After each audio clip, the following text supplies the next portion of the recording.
Mad Flow San Music. Pablo Norman patay gutom. Norman pangit patay gutom. Norman patay gutom. Okay na. Patay gutom si Norman. Putang ina! Norman hampas lupa. Strong igorot at work! Kahit kung lang sabihin, pumunta ka, talaga matapang ka! Makagago! Boy! Norman pangit Pare, hampas sa inidoro ko natutulog, pare. Hampas lupa Galingan mo ba? Norman. Kayo ang mga tunay na demonyo! Puntahan natin 'to kasi alam nyo napakatindi po nitong, si Kulaong talaga. Ang hinihintay ko yung pagmumurahin niya si ano, si, Attorney Ralph Calinisan, chief ng NAPOLCOM. 'Di ba, kita niyo si Lacanilaw pinagmumura niyan. Yung, Vice President for Academic Affairs ng Cagayan State University pinagmumura niyan. Oh. Si ano, si General, Maralag, pinagmumura niya. Eh, bakit itong si Attorney Ralph Calinisan hindi niya mapangalanan? Takot ka ba, Kulaong, kay Attorney Ralph Calinisan? Para ulong-urong pala bayag mo dito, eh. Pati kay Attorney Aboy Paraiso. So eto, anuhin po natin, pakinggan natin itong, sinabi ni Kulaong sa video na ito. 1, kay Green 2, kay Blue 3, kay Yellow 4, kay Pink 5. Oh, shout out sa inyong lahat. Okay? So, sandali. Sabi ni Bakatanga, ano feeling mawawala lahat ng account mo sa SOCMED? Mawawala lahat ng account ko sa SOCMED? We. Ano ka si Lord? Si Lord ka ba? O baka naman nagpapapampam ka lang? O kung sino man yung nagsasabi na mawawala lahat ng account ko sa SOCMED, huwag ka na magpapampam. Papampam ka eh. Gawin mo na lang kung ano yung tama. Gumawa ka ng mabuti. Huwag kang makisakay sa pangalan ko. Huwag kang papampam. Di ba? Ganun lang yon. Huwag kang makisakay sa pangalan ko. Kung sino ka man, huwag kang makisakay sa pangalan ko. Huwag kang magpakakupal. Okay? Ayun. Gumawa ka ng sarili mong kabutihan at huwag kang kupal. Yun lang yon. Di ba? Anyway, 1, kay Green 2, kay Blue 3, kay Yellow 4, kay Pink 5. Ayan, so yan po ang, pahayag ni Kulaong patungkol dito sa post na ito, na may caption nga dito si So, Bungo. May caption po sandali. si Sabi ni Bakatanga, si Bungo na ang sabi nga Attorney Aboy at Sir Ralph Calinisan at buong NAPOLCOM may sinasabi po si Norman Mangusin. Ngayon, nakita na kasi ng ating NAPOLCOM na talagang etong si Kulaong ay may ginagawang katarantaduhan. Nanloloko ng mga OFW, nagpapanggap na Marcos, nagpapanggap na mayaman para makabudol. Kaya nga po, ang sabi dito ni Attorney Ralph Calinisan, we are serious in pursuing case against Mangusin. Tinawag siyang Mangusin. Kulaong, tinawag kang Mangusin ni Sir Ralph Calinisan. Hindi mo ba tumumurahin? Di ba lahat minumura mo? Si Lacanilaw, minura mo. Yung Vice President ng Cagayan State University, minura mo nung tinawag kang Norman. Bakit ito tinawag kang Mangusin, hindi mo minumura? Takot ka pala eh. Kay Sir Ralph Calinisan. Ngayon, sabi pa po dito, we have sent our teams to check on the status of his case reportedly in the courts of Baguio, Caloocan, Pampanga, Manila, Quezon City, and Makati. Napakarami namang kaso niya. Sana mas masili po ninyo itong kaso niyang human trafficking. On bail lang po siya doon at yan po ay napakadelikado ng pagkakaroon po ng isang on bail lamang sa laya, tapos ganyan po kayabang, ganyan po ang ginagawang pamemerwisyo sa taong bayan. Di ba po pag mga ganyang on bail dapat mga mababait yan. Dapat po yung mga maaayos yan dahil on bail lamang sila. Parang dito po ang ginawa pa pagkalabas po ng kulungan, mas lalo pang nagyabang at pinagyayabang pa niya ang kanyang paglaya dahil nga po siya daw ay may pambayad. Nagbayad daw po siya para makalaya. Ah, Kaya sana ito matignan 'to, mas lalong, pursigihin po ng ating, NAPOLCOM na tignan ang mga kaso ni Culaong dahil nga po marami po itong napeperwisyo. 'Yan po ang maganda diyan. Eto nga po, eto pong NAPOLCOM, nag-request na daw po, nag-request na po tayo sa ating kaibigan na si Yusek Aboy Paraiso, ang Executive Director ng Cybercrime Investigation and Coordinating Center para sa takedown at data preservation ng social media accounts ni Mangusin and his cohorts. So Kulaong, sabi mo, Diyos ka ba? Sabi mo, hindi po Diyos ang gumawa ng Facebook, ng YouTube. Pero ang mga tao po ang gumawa ng Facebook at YouTube.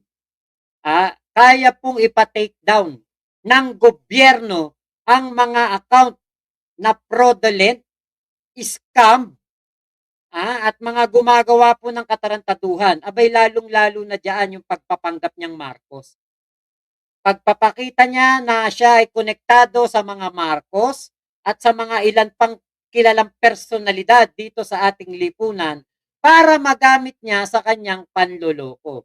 Yan po ay hindi po katanggap-tanggap. Kaya, kung ipasara man ang channel mo, Kulaong, at eto'y mapasara talaga, ibig sabihin, hinayaan ni God na mawala ang channel mo para mahinto ang panloloko. Panloloko kasi ginagawa mo, Kulaong. Kaya tama lamang 'yon na ipasara ang iyong channel. Ngayon na eto dito, meron pang, video dito.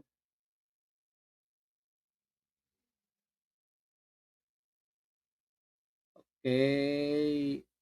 Eto. Nakaupo ka sa gobyerno.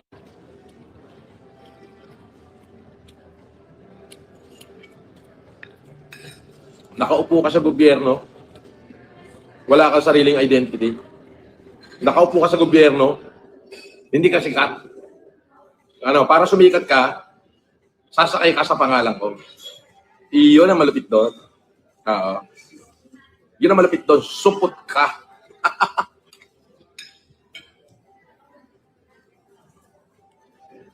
Nakaupo ka sa gobyerno. Ayun. Supot daw, ang ating attorney Ralph Caliniza ng NAPOLCOM.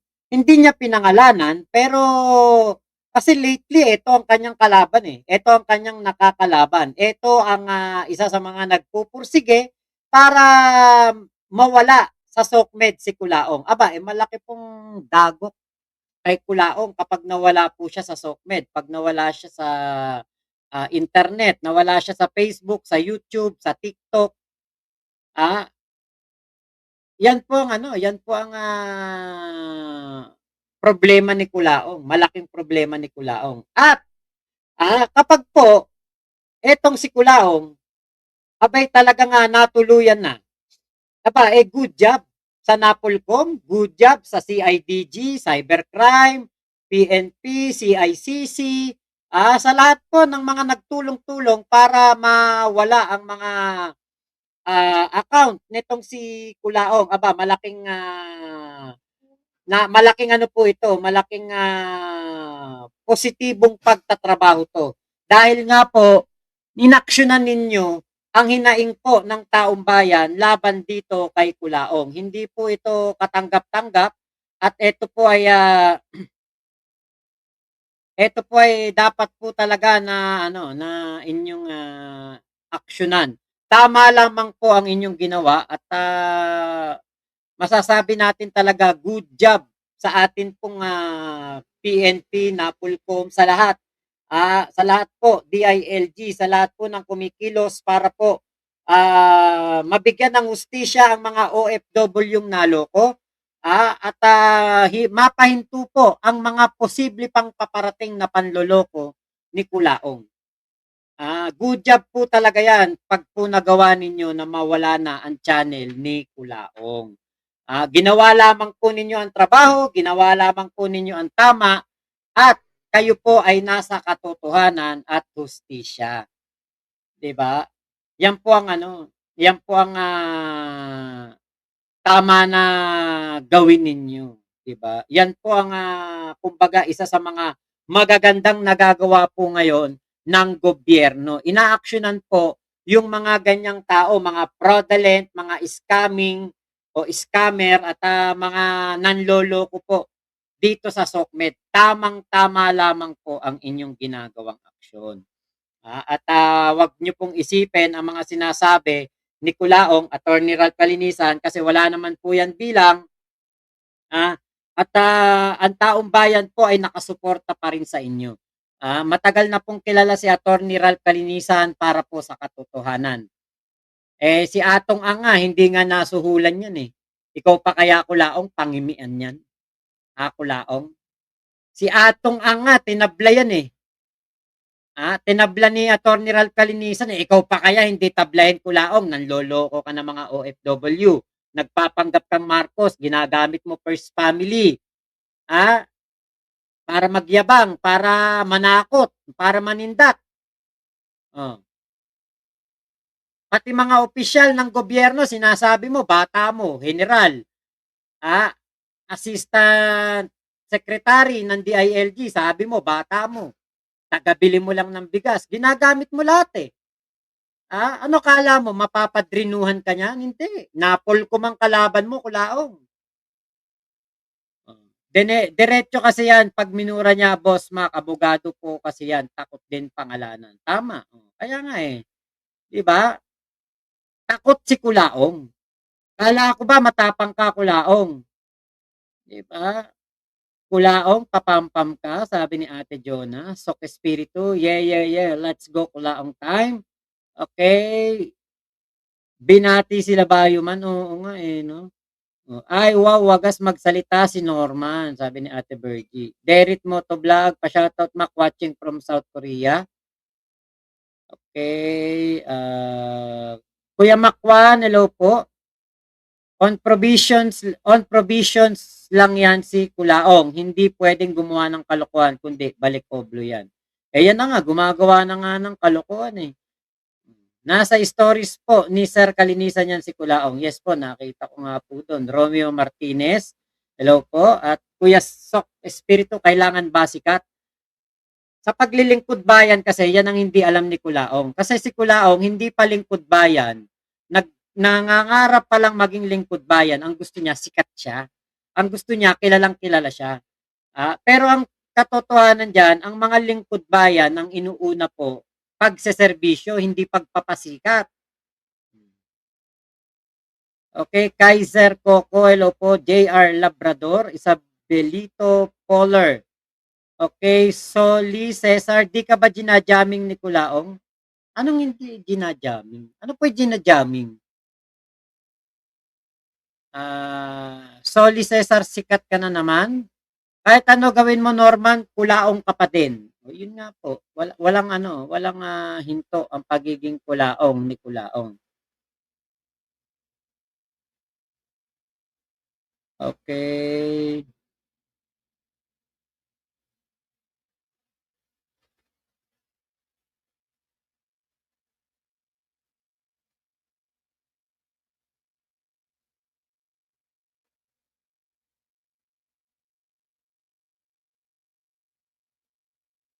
Okay, puntahan pa natin tong mga katarantaduhan ni Kulaong.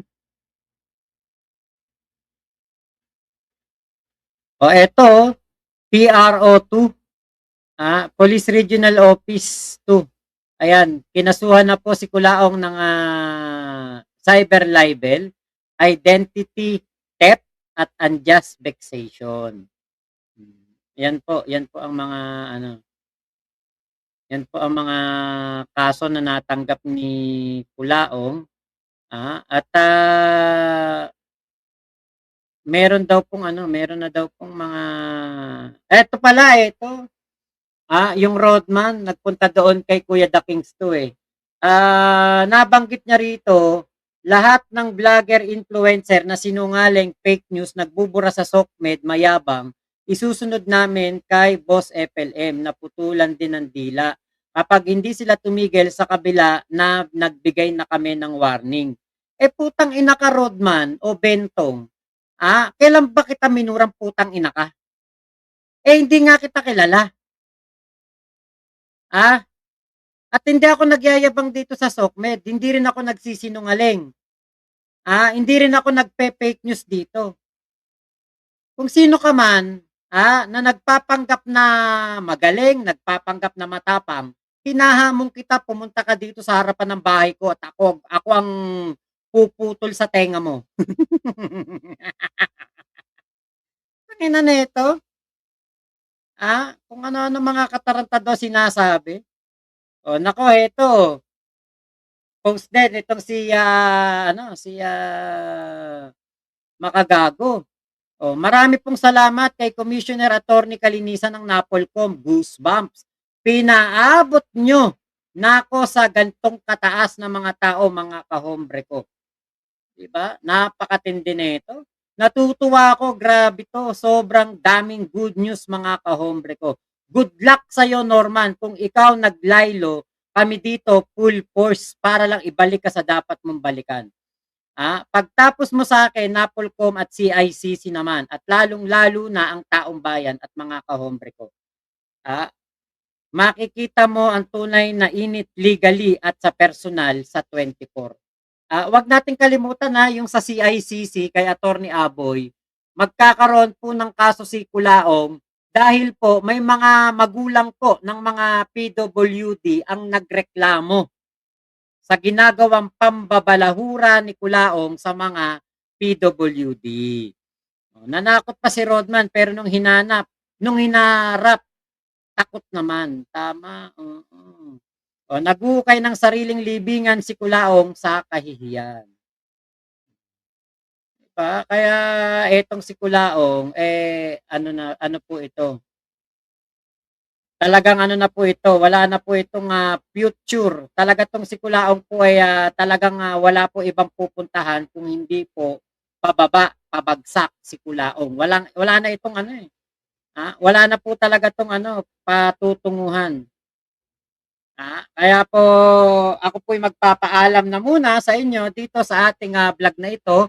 Mamaya na lang po ulit, babalik po ako para po reaksyonan ng bagong upload ni MG. Siguro mga 7:30 or alas 8 makapag-live ulit tayo.